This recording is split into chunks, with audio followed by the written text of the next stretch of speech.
For this video mga Trimoto, magpapalit tayo ng signal light ng ating Suzuki Birdman Street 125 sa likuran. Samahan nyo ko ha. Tara, let's go. Shoo! Tatanggalin nyo ang dalawang screw sa magkabilang gilid na may logo ng Suzuki mga Trimoto.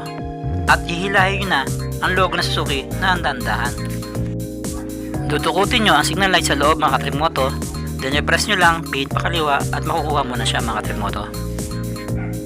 Ang paglagay naman ng bagong signal light mga Trimoto, tatapat mo lang yung parang may tundok sa kanal na lagay ng signal light, then press, pihit naman pa kanan mga Trimoto at testingin na natin kung ilaw. Ang link ng ating signal light ay nasa comment section mga Trimoto. So, order na kayo!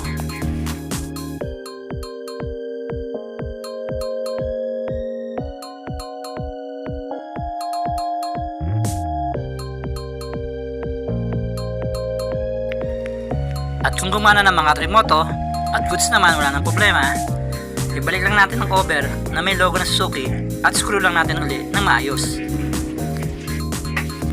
So mga Trimoto, huwag mong kalimutan mag-like, mag-share, mag-comment ka na rin at mag-subscribe ka na sa aking mga video para laging updated. Send ka na yung stars mga Trimoto. So thank you for watching ulit mga Trimoto. Next time ulit.